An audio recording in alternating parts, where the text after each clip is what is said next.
एक बार की बात है, कैलाश में मैया पार्वती भगवान शंकर से कहती कि हे पतिदेव, हे स्वामी, बताइए कि मैं कितना दिन तक यह जंगल में रहूं, इस बर्फीली पहाड़ी के बीच में रहूं। आप ऐसा क्यों नहीं करते हैं?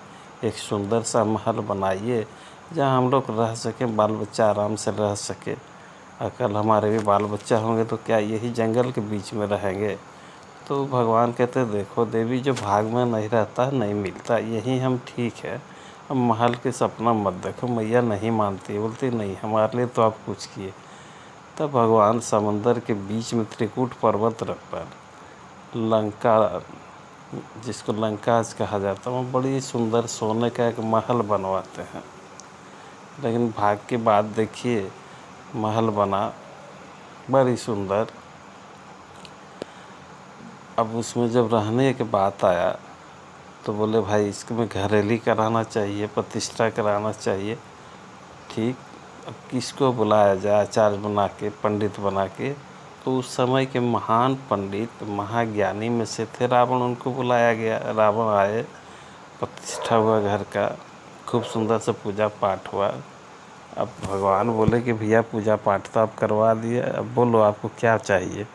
तो रावण कुछ और तो नहीं कहता, नहीं मांगता है।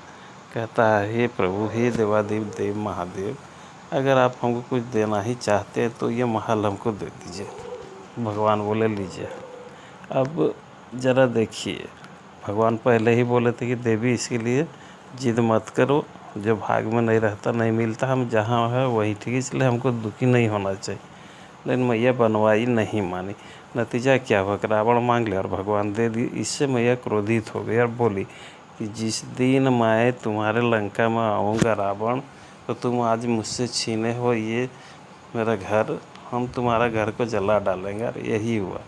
जब बजरंगबली लंका आए और लंका में मैया थी पार्वती, बजरंगबली का पूछ जो है वो पार्वती जी हैं, और आई तो क्या हुआ कि त्रिजटा बोल दी कि हम सपना देखें कि एक बानर आया है, एक बंदर आया है और लंका को उलट पुलट के जला दिया।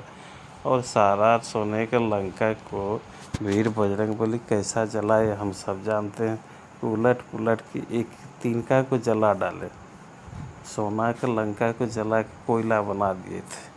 तो जो हमारा शास्त्र पुराण कहता है, बूढ़े बुजुर्ग कहते हैं, वो गलत नहीं कहते। भगवान कह दिए कि देवी में हम लोग का भाग में बढ़िया सुंदर घर, दरवाज़ा, खाना पीना है नहीं, तो इसलिए जो है उतने में संतोष करो। भोलेनाथ की जय मैया।